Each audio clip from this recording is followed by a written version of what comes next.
Welcome to the NBA Slate Breakdown. I'm Jason Gilbo. With me is Brent Hyden. Taking a look at tonight's six-game NBA slate. It tips off at 8 o'clock. I think with last night's news, I think both sides were a little scared to roster the 7 o'clock game. Yeah, I don't know that we want to go down that road after getting burned by the Tyreek Evans news, but it's late season NBA and it's pretty much going to happen on a regular basis. So just have to be prepared. Yeah, this is the type of stuff that's going to be happening basically from here on out, probably even more so now this time of the season. Hopefully tonight's a little bit cleaner. I mean, we got some of the injury news out of the way, especially with like Boston, but it doesn't seem like it's going to be that bad. I think there's a decent chance that we get burned by something. Obviously, and he's not listed on any injury report right now, but Damian Lillard's wife is expecting the birth of their child. So there's always a chance that he gets scratched because of that. And the Pelicans are playing 5 games in 6 nights and 3 games in a row because of the rescheduled Pacers game. This is the first night of a back to back to back to back for them. Back to Oof. back to back. Yeah. There we go. Got that one right. So who knows what Alvin Gentry is going to do with those rotations. Oh, that's right. That's right. Uh, First game here on the slate, we got OKC and Boston, 208 total. OKC favored by 4. Looking at this OKC side, pretty clean injury report. Steven Adams probable for tonight's game. I know he's been dealing with some stuff, but I don't mind the OKC side of things here. Obviously, Boston's defense has been pretty subpar. I once again, I have no issue rostering Russell Westbrook in this spot. Triple double upside, obviously, but I don't feel like a real priority here to get exposure. Yeah, obviously, in cash games, you're still looking at Westbrook as probably the top option. I mean, the dude's averaging 25 points, 11.2 rebounds, and 10.8 assists over the Thunder's 6-game winning streak. He's, along with Harden and Davis, one of the top, upside options of the entire slate. And obviously, the matchup not terrible against a Boston team that has no Marcus Smart, no Jaylen Brown. So if you want to roll them out, feel free. I will say, I think the most interesting option on this slate for the OKC side is going to be Steven Adams, who's been playing really well over the last couple games, going up against the Boston team that is 20th in defensive efficiency over the last 10 games against centers. He's still really cheap, and he's got a major upside, as he pretty much showed against the Clippers in Toronto. So I think he's a very, very solid option to roll out in all formats tonight. Yep, definitely. I mean, you just think that Boston front court really just don't have the type of bodies to match with the Steven Adams. I'm with you. I like him a lot here.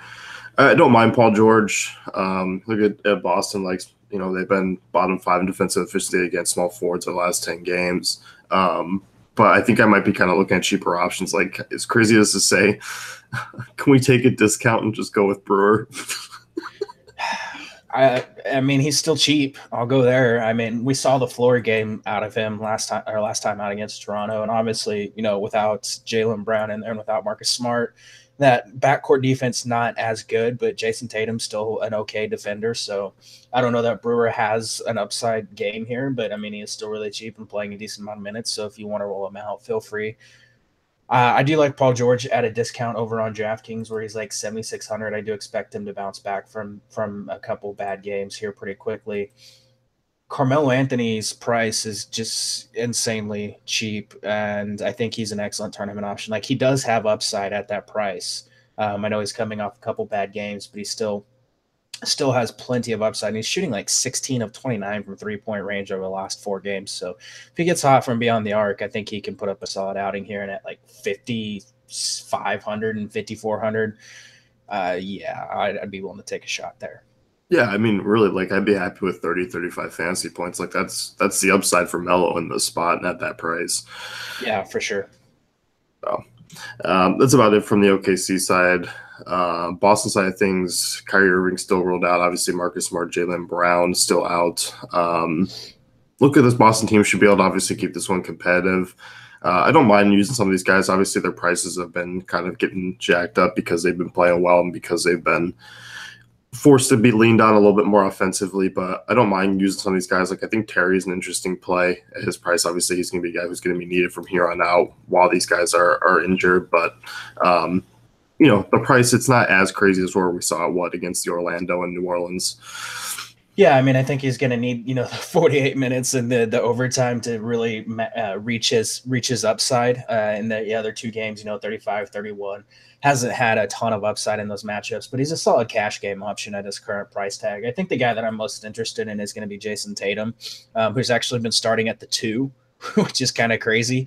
But OKC without Roberson, at least over the last 10 games, 28th in defensive efficiency against the shooting guard position. He's been playing pretty well. I know he had a down game against the Magic, but 27 minutes, 34 fantasy points. Like his scoring has been solid recently, and the OKC has really struggled in transition on defense. And Jason Tatum, 3.1 points per game on a 20% frequency in transition this season. So I think he's an excellent way to get exposure to the Boston side of this game, and he's pretty much cheap. He is cheaper than I think all the options that most people will be considering outside of maybe Greg Monroe. Yeah, I mean, no, he's 5,700 on DK. He's only 62 on FanDuel. I mean, I definitely don't mind him here. You did mention Greg Monroe. Probably going to continue to see right around 25 minutes off this bench for Boston. Obviously, the offense is going to be needed here. Usage rate's been very solid over the last few games. I don't mind getting exposure again here to Monroe. Probably a little bit more of a DK play for me at 4,900, where he's also power forward and center. He's only center on FanDuel.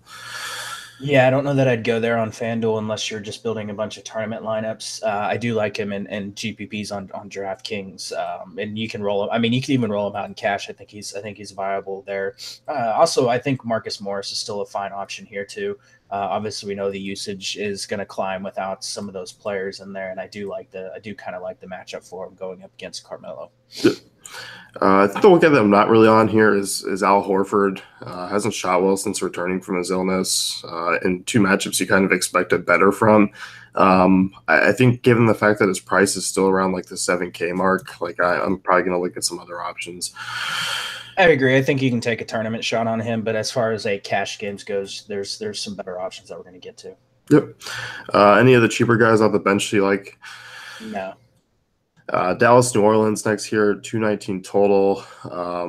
Looking at this team, pretty banged up here on this Dallas side. Dennis Smith is out. Obviously, Wes Matthews is out. We're going to get some backcourt guys like JJ Barea, who's going to pick up a fair amount of minutes.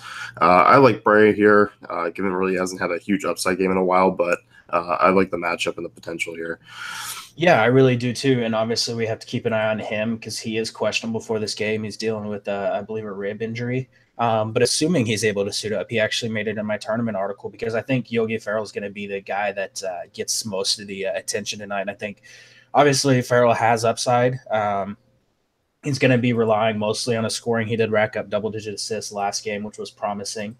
But mostly going to be relying on his scoring, and I think Barea is going to be the more reliable option there. So I like Barea a little bit more. He's cheaper over on DraftKings. I know over on FanDuel he's more expensive. He's like 6K over on FanDuel. I don't know what's going on with that, but I still think he has plenty of upside in this spot against a New Orleans team that has been bad against point guards. They struggle to protect the rim. And they're really bad against spot-up shooters, which is an area where Barea can really attack them tonight. So I do lean Barea over Ferrell, but I think Yogi Ferrell is also a solid option to consider. Yeah, I do too. Especially like on FanDuel, where you mentioned there is a little bit of a price difference. Like Ferrell's 4,900, to Barea's 6K. Outside of those two, I mean, I don't know how much else I like from Dallas here. Like, I don't mind the front court, but I'm not completely in love with just where their minutes are headed. Yeah, it's kind of tough because last week Carlisle actually came out and said that he wants to get an extended look at like Jamil Warney and Jonathan Motley and some of these guys, and that's going to lead to like Dwight Powell and Nerlens and Dirk playing limited minutes at times. Unfortunately, we're not going to know ahead of time when these games are going to happen.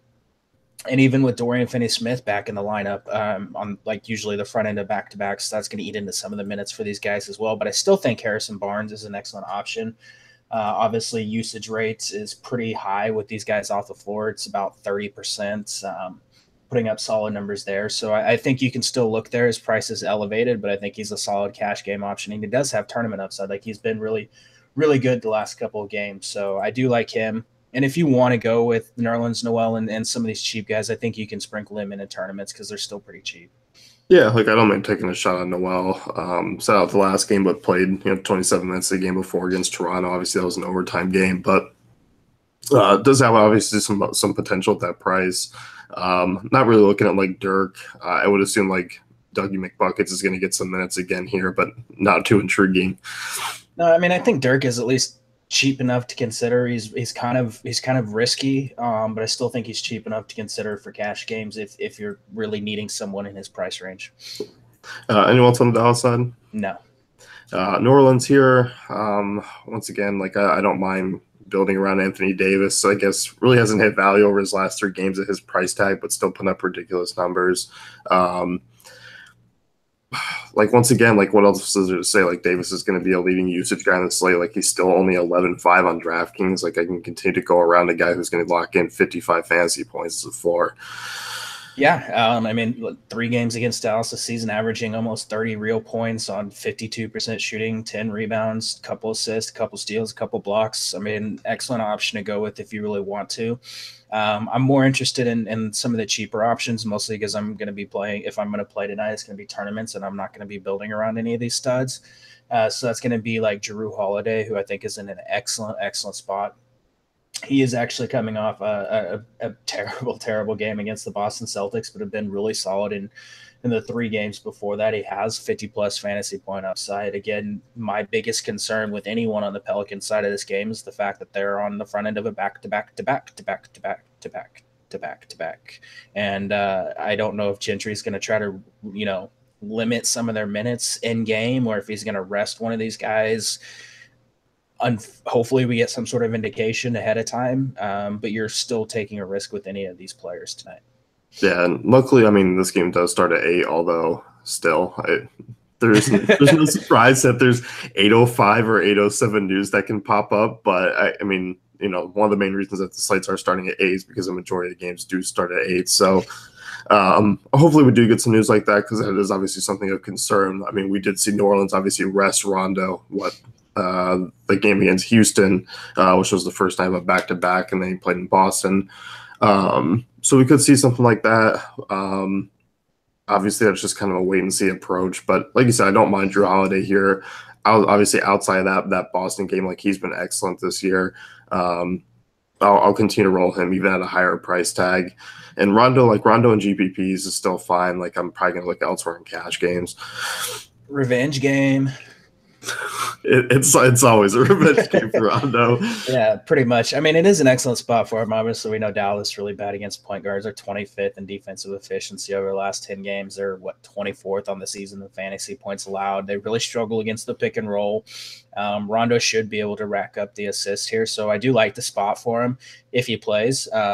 Price is up a little bit on DraftKings at $6K. He is 5,800 on FanDuel. It's a solid price if you're rolling him out in tournaments.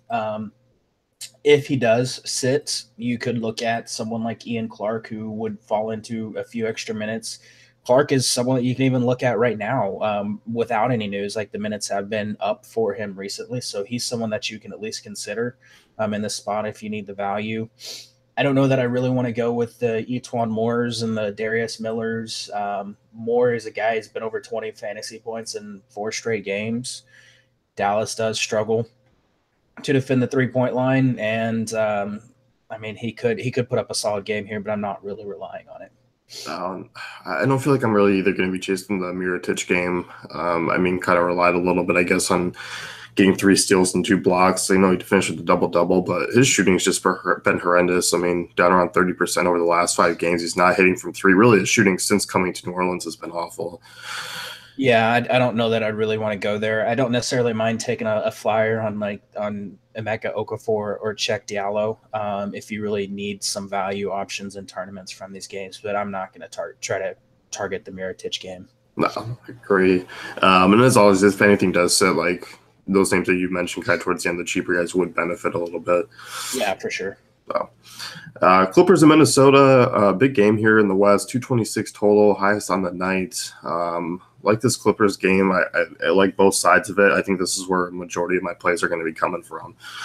Yeah, it's a great game to target on both sides of this game. This is very, very important game. I think the series right now, I think Minnesota is up 2-1 in the series, but so the Clippers need to win this game so they can at least tie the season series, and they're, I think, a couple games out of eighth place in the playoffs. So they really need a win here, and I think they're going to try to bounce back really well from that terrible Portland game.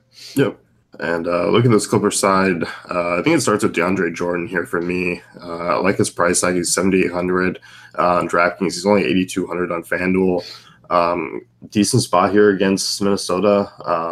He's played well against them in 2 games this season. He's averaged 41 fantasy points. Look at Minnesota against centers over the last 10 games, 30 to defensive efficiency. We know the rebounds are going to be there. Like, we know everything else should pick up a little bit of scoring as well. Yeah, he made it in my tournament article as well. I do expect him to be a pretty popular option here, but I just really don't care. I mean, we're talking about a guy that's been playing really, really well, even against the Trailblazers in limited minutes, 16 rebounds, only had 7 points, but has 9 or more field goal attempts in 3 of the last 4 games. He's been a little bit more involved in the offense. I mean, he had a 5-assist game against Chicago, 2 assists in 3 straight games after that. It's a great spot for him. I do expect him to put up a really, really solid game here. He's just too cheap, I think. Yeah, I think so too. Like, in comparison to the other centers, like, it's a pretty noticeable drop off from like the Drummonds and Goberts and Towns here.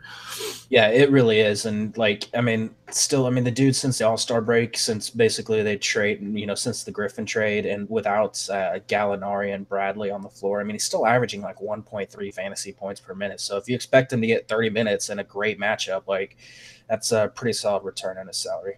Yep.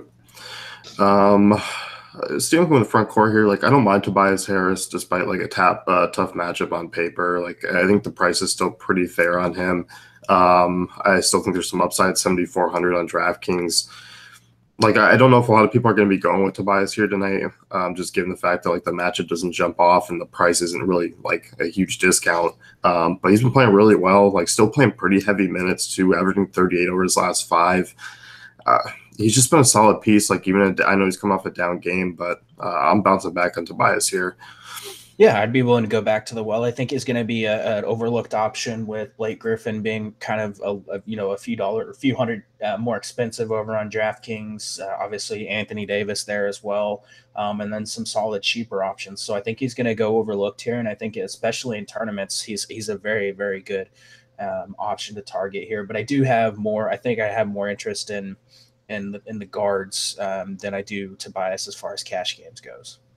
Yeah, I agree. I think like when you look, I mean, you got Lou Williams who's still playing pretty well. Like, the shot's been a little bit up and down of late, but obviously the minutes of potential are still there. Does he have the GPP upside? Like, if he can finally kind of put together a game where he does it all? I'm not going to answer that question because every time I say someone doesn't have GPP upside, they go out and they put up like 80 fantasy points. So I plead the fifth. I mean, it's just I know you've mentioned before, like, I think the minutes are starting to take a toll on him. He obviously moved to the bench against the Portland game and put up nearly 40 fantasy points, had 24 shots, had his highest usage in the last 5 games there. Like, his price is pretty nice. Like, he's only 7,100 on FanDuel. Like, I think now that his price is kind of fair now, like, I'm okay with using him in GPPs again. Yeah, I do think I like him a little more coming off the bench. It is really frustrating. Doc Rivers changes up the starting lineup like every 3 or 4 games, so we'll have to kind of keep an eye on that. That's an early lock game, so we'll know ahead of time. But I think I like him a little more coming off the bench. But I mean, he's a fine cash game option just because the usage and the field goal attempts are going to be there for him. And I think he does have tournament upside, especially given this matchup, because the Timberwolves like defense has not been very good since Jimmy Butler went down.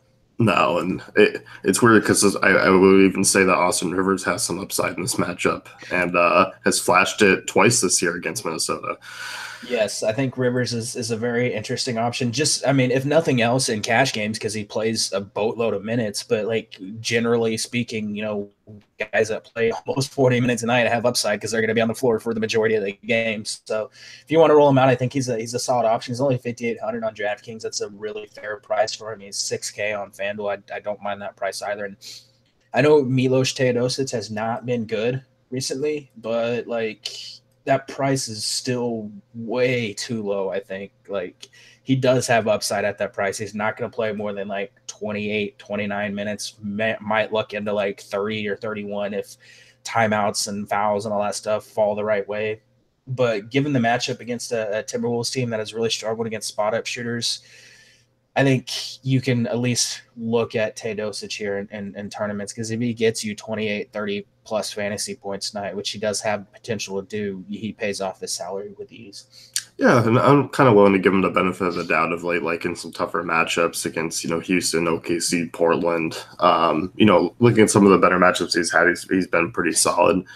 Like you say, he's cheap. Going to play right around 25, 28 minutes. I'm willing to take a shot on him here. Yeah, so am I. I think he's a very, very good tournament option. He's like 4K on FanDuel. Like that's really ridiculous. Yeah, no, so he's one of those guys where it's like, all right, a couple of guys on DraftKings really like Beret's a little bit cheaper. Like, all right, if everyone's going to go Yogi, I can consider Teodosic here. Yeah, exactly. So, anyone else on the Clippers side? Montrezl Harrell continues to be one of those guys that has a ton of upside, but also like a really low floor. So tournaments, if you want to get some exposure there, feel free. Yep. Minnesota side of things here. It's where this team's kind of been.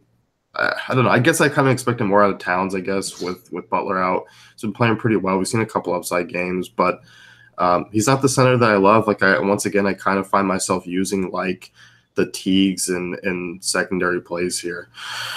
Yeah, I think I'm looking elsewhere as far as cash games goes, with the Teagues and a couple other guys that we'll get to. But I do like Towns in tournaments. I think even at 9,500 on DraftKings and what is he on FanDuel? He is 10-5. 10-5 is a little tough, but I still think if he gets you, the 50 plus fantasy points, which he does have potential to do, especially in this matchup, I think he can. I think he can be a solid tournament contrarian move, because I don't think he's going to be a very popular option. So I would probably go that way in tournaments. And if you're playing on DraftKings, I don't necessarily mind building around him and DeAndre as going the two center route, but I definitely will be looking elsewhere in cash. And you mentioned Jeff Teague, who's been just a fantastic cash game option since Jimmy Butler went down. He even has tournament upside, as we saw against Houston. But I mean, we're talking about a guy who's been over 30 fantasy points in all but one of his last 10 games. He's still only 6,400. You're pretty much locking in a really solid floor with upside at that price. Like I'm baffled at the price tags. Like, he was 5,900 against Houston. Put up 50 plus fantasy points. Has really just been around this 7K 6,500 mark, and it's like, all right, I'll keep plugging in Teague. Like, he's got the safe cash game floor now with Butler out. He has that type of upside. He can rack up a ton of steals here. For me, I mean, he's probably one of my favorite point guards on the slate. Yeah, I've got a couple guys that I like a little bit more in tournaments, but he's pretty much one of the safest cash game options on the slate. Yep. As far as other guys go here, like Wiggins is fine in cash games. Like, I still don't think he has a ton of upside. He's probably more of a FanDuel play where you got a roster too.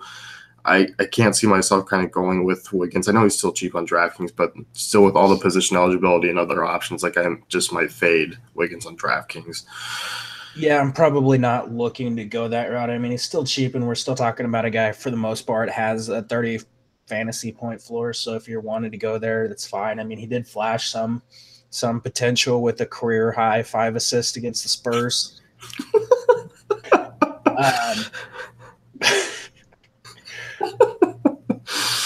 Sorry. So yeah, if you want to go there, feel free, man. I got really drunk that night playing the Andrew Wiggins peripherals game. I think Nemanja Bjelica is my guy, though. I wrote him up in the GPP article. He has a ton of upside in this spot against a Clippers team that's been really bad against small forwards this season. He's coming off just a mediocre game against the Rockets, had a down game against the Spurs, but I mean, we saw against the Celtics and the Warriors and the Wizards, like, he has a ton of upside. Double-digit field goal attempts in 3 of the last 4. He's playing a boatload of minutes. Rebounding potential's there. He's getting some assists and getting some blocks and steals in there too. And the dude's averaged what, 30, almost 38 fantasy points in their first meeting with the Clippers. that he played in. So he's a guy that I have a ton of interest in. I'm basically locking him in my lineups tonight. Yeah, I like him a lot. Like the minutes are just so solidified. There is upside. I've always been a solid player whenever he's filled in for anyone who's been injured. That remains the same. Taj Gibson, I think, is somewhat interesting at his price. Hasn't been playing particularly well of late, but 4,900 DraftKings pretty cheap. He's played really well against the Clippers this season. He's averaged 36 fantasy points. Not that I'm expecting anything like that, but I do think he can get you around 20-25 here. And at 4,900, like, it's not a bad price tag for Gibson. Yeah, I mean, he's coming off, three straight games that were just really bad matchups. I mean, the Wizards, Spurs, and the Rockets really have been solid against power forwards this season. So I do expect him to bounce back. And I mean, I know the minutes, the last three games have not necessarily been there, but I do think we can go back to the well. I know we got in foul trouble against the Rockets, which probably accounted for some of it. But, 4,900 for a guy that was over 6K at times this season. I mean, I'll go back to the well there. And I mean, the Clippers, not great rebounding recently. I mean, they're giving up 43.4 rebounds over the last 10 games, and they have struggled against power forwards. So I like going back to that well. I think he's cash viable. No. I'm not going to be really chasing the Jamal Crawford game. Right about 27 fantasy points. Revenge game. I guess I don't hate Jamal Crawford. Like, if you're going stars and scrubs, I think that's the only way you could really use him, though. I mean, he's still getting a decent amount of usage. Recently, I mean, what's 27% this season whenever Butler was off the floor. So I mean, the usage is going to be there for him. I don't necessarily mind it. The minutes haven't necessarily gone anywhere. I know Rose being there has kind of eaten into it in a couple spots, but I still think he's a viable value option to look at. You mentioned Derrick Rose.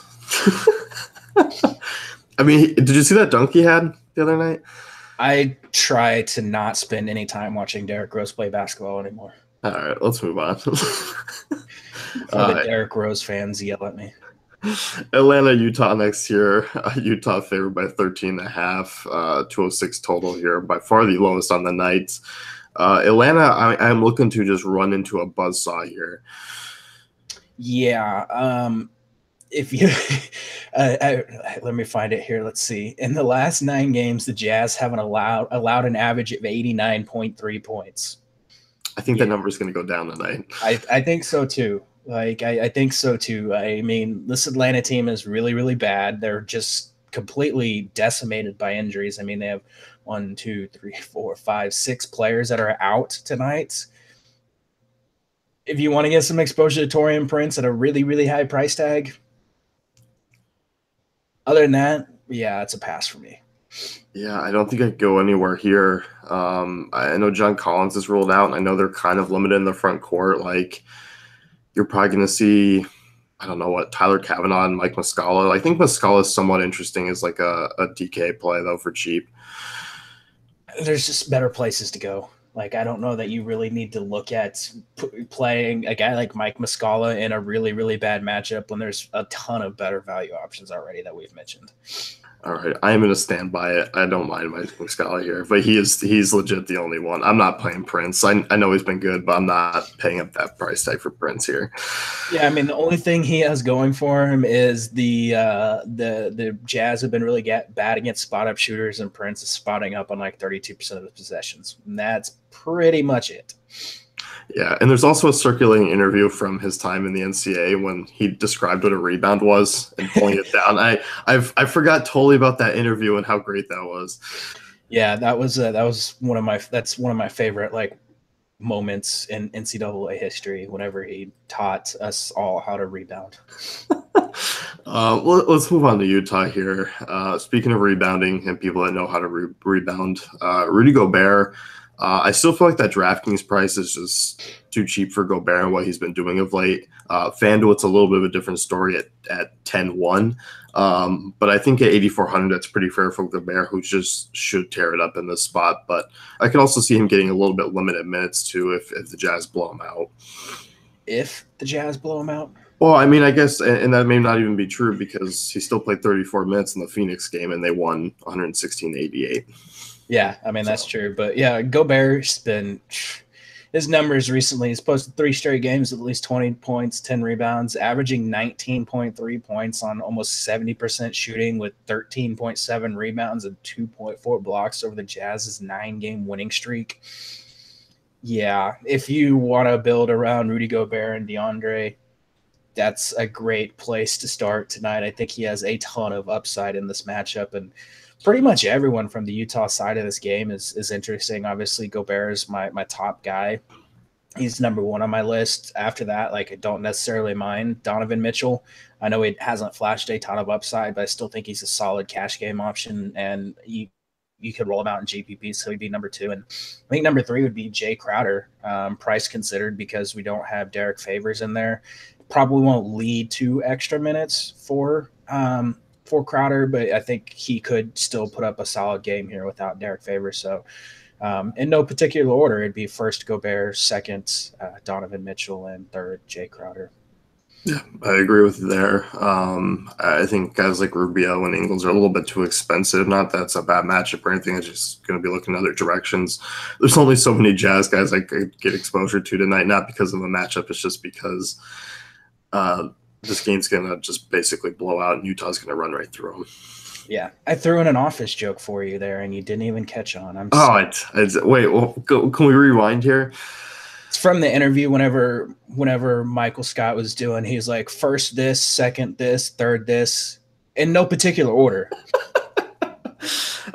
So let's take a quick break here. The Office, you mentioned, I think it was probably 2 weeks ago or so, that you started and couldn't really get into it, and then you tweet out you're on episode 2, and then you tweeted last night that you blew through in season 6.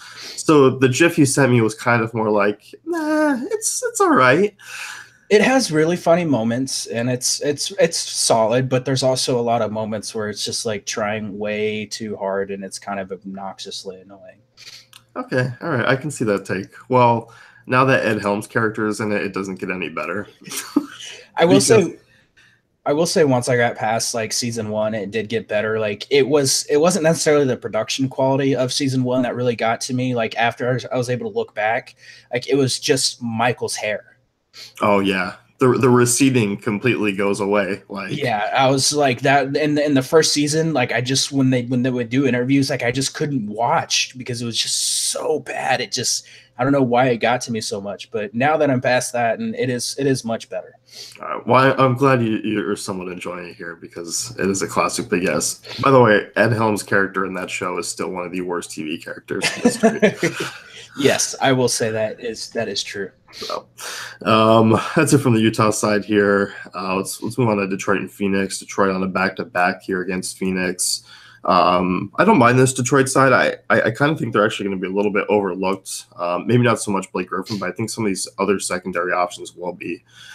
I agree with that, and one of these secondary options actually made it in my GPP article. But if you want to start with Blake Griffin, what is he, 26, 9, and 7 against Sacramento? He scored 25 or more in 6 of the past 8 games. Excellent matchup against a Phoenix team that has really, really struggled against power forwards this season. So if you want to get exposure there, feel free. I like Drummond in the spots as well. It's a great upside spot for him. I know he struggled last night. Rebounds were there for him last night. Scoring wasn't, but I think he can definitely go back to the well with him there. But as you mentioned, I do have more interest in some of the secondary options here. Yeah, like you kind of look like I don't mind, Reggie Bullock. I weirdly don't mind Ish Smith, and this, this was before last night, before he had a solid game against Sacramento. I think this is a spot where he can come up and put up some solid fantasy points, even if he plays back around the 28, 29-minute mark. Yeah, we saw him actually play 34 last night. In the last couple games, his minutes have trended upwards. Like Detroit is pretty much eliminated from the playoffs, although there is an outside shot if they can string together some wins here pretty quickly. I think Ish Smith is probably their best way to do that.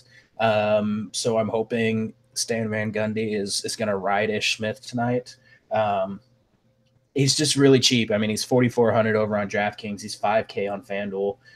In a matchup against the Suns, who are the league's worst point guard defense, I mean, he already torched them for 28 points in 20 minutes. If he gets 25, 26 minutes and can replicate that kind of performance, I think he has a really solid game here. Yeah, I'm with you. And that's kind of it for me on the Detroit side. Like, I'm not really interested in like Luke Kennard or Dwight Bikes here at all, or Stanley Johnson even. Yeah, I'm not really chasing those guys either. It's pretty much Drummond and Griffin and Ish Smith for me. And you mentioned Reggie Bullock. I do think you can take a shot on him as well. Phoenix side of things here. TJ Warren doubtful for tonight's game. Devin Booker questionable. That immediately kind of jumps us to Josh Jackson, who's just been, basically excellent. I mean, coming off a monster game against Golden State, has flashed some big upside games of late here. He's a guy who's really come on the second half and made the best of these injuries, and I think Jackson's got a pretty bright future ahead of him. Yeah, I actually I like him in the spot. I like the kind of role that he plays on this team. I mean, he's been excellent attacking the rim. He's able to rack up peripherals. He's a solid rebounder. He made it in my tournament article as well. I don't really care what his ownership is going to be because we're talking about a guy with 50 plus fantasy point upside, and it's a solid matchup for him. I mean, Detroit's ability to protect the rim is pretty much non-existent. They've really struggled against small forwards this season, and with TJ Warren doubtful, you're going to get Josh Jackson starting at the 3. If Devin Booker sits, you'll probably get like Troy Daniels in there. But I still think Josh Jackson is pretty much the nuts tournament option tonight. Like, unfortunately, he does have a really low floor, which we've kind of seen at times, like against like OKC. I know he only played limited minutes, but he has a low floor. I mean, there's always a chance that something happens and he doesn't play the full game. So I don't necessarily think you want to roll him out in cash games, but in tournaments, I think he's a great option here. Yep. Elfrid Payton's minutes have to be kind of related to blowouts here, right? I think they're just related to Elfrid Payton. I'm debating whether that's the case or whether they've been losing by like 20 in most of their games of late. So like I'm trying to debate whether he's actually just slipping off or. I don't know. Like, I mean, what was it? The Charlotte game still only played 27 minutes. I mean, that game stayed close for the most part, I believe. Yeah, that's true. It's just he's 5,500 on FanDuel. Like, he's 5,700 on DraftKings. Like, I still think there's 30 plus fantasy point upside, and this is a Detroit team we've been attacking with point guards for a while now. Like, I don't mind taking a GPP shot if you're building multiple lineups. Yeah, I think he's viable in tournaments. I think, this also could be just like, I don't know, maybe Jay Triano is trying to get Elfrid Payton to go hang out at Eric Bledsoe's barbershop or something. He's got to cut that hair and doesn't want to be here. I don't know. Maybe Elfrid was just playing too well, and they had to scale back his minutes. It could be that too, but I mean, Shaq Harrison is their other point guard, and he's been playing pretty well too. So I don't know. Shaq Harrison might be better than Elfrid Payton. I would not deny that. Yeah, I mean, like he's a GPP play. Like I don't have any real interest in the front court here.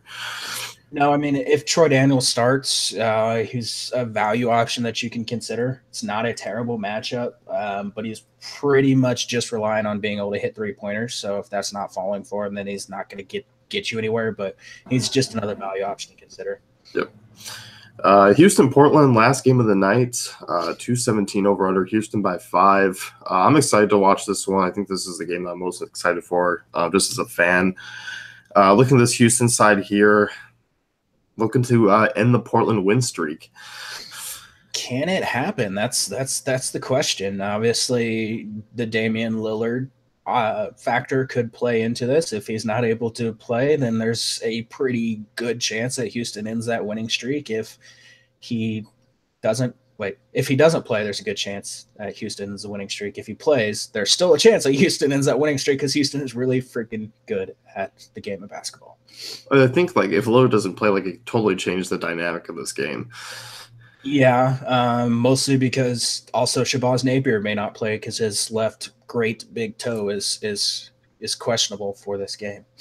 Yeah, that's true. But on the Houston side, like I don't mind building around Harden. I don't mind getting some exposure. He's played well against Houston this year. I think he sat out the last game, but earlier game this year put up huge numbers.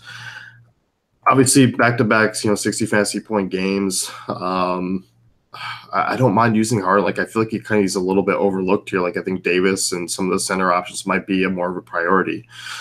Yeah, and obviously we know Harden has a ton of upside. Obviously, the matchup not great up against Portland. Their front court defense has been really, really good this season, but Harden is matchup proof. So if you want to roll him out, if there's really no reason not to.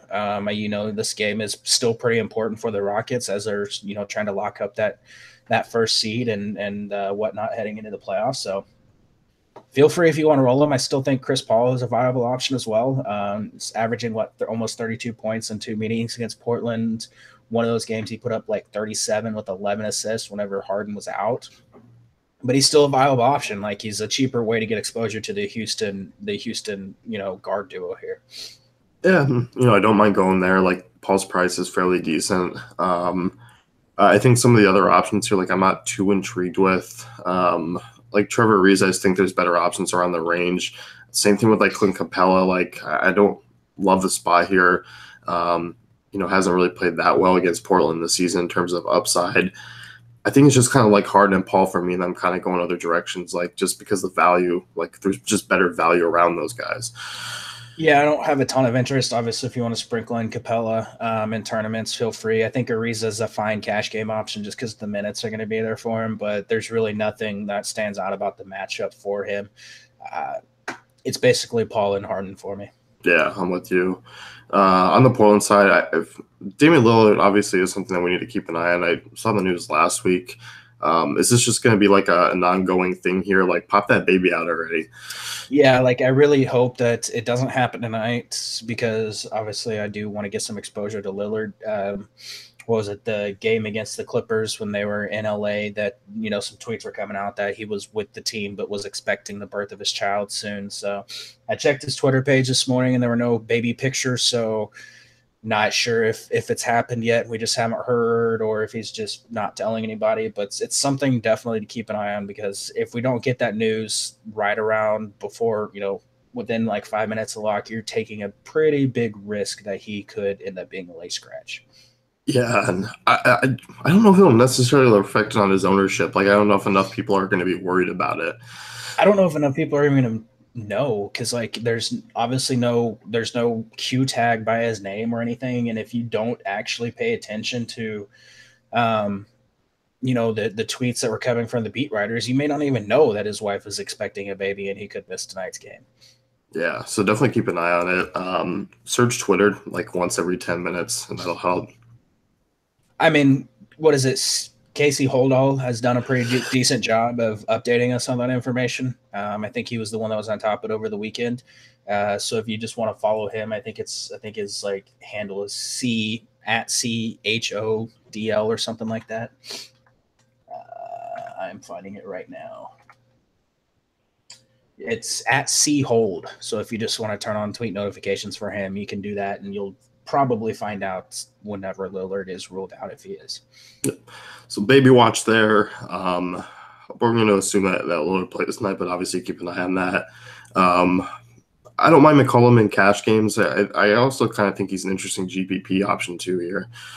Yeah, I think he's a solid option to roll out pretty much in all formats, and you're kind of hedging yourself as well if something were to happen with Damian Lillard. But it's a solid matchup. Obviously, we know Houston has struggled at times this season against shooting guards. They're 20th in defensive efficiency over the last 10 games.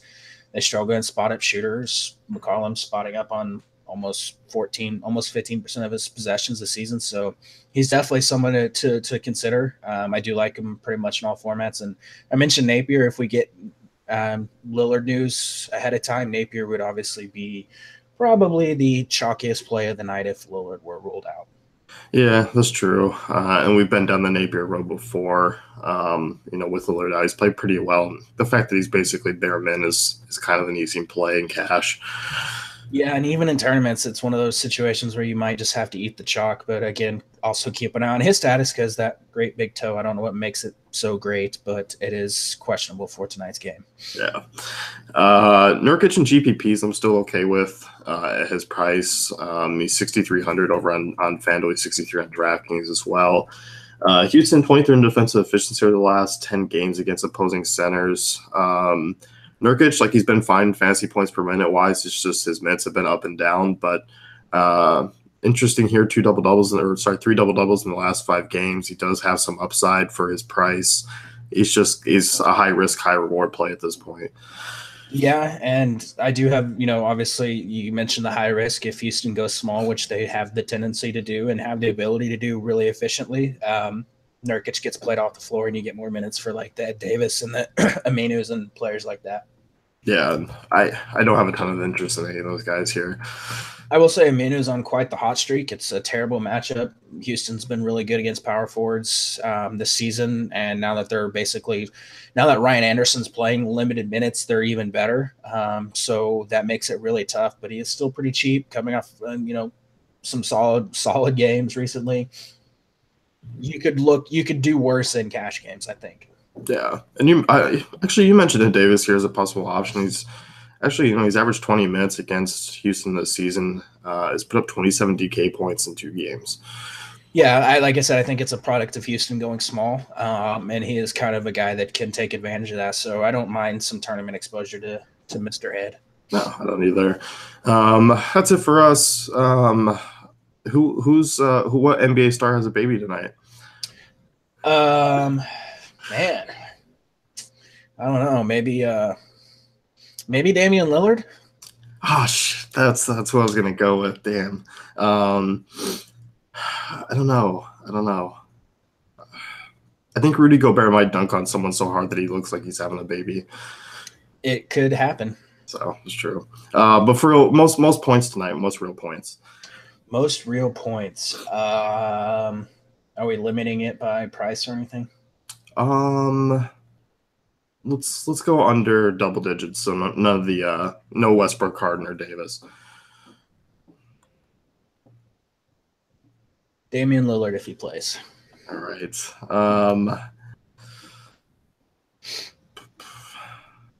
Shoot. I'm gonna say Lou Williams here. I dig it. So that's it for us. You can go to DaveFantasyCafe.com. God bless your lineups tonight and make sure that nothing happens to them like last night. So I'm going to put out good vibes there. Good luck tonight. So see you guys tomorrow. You didn't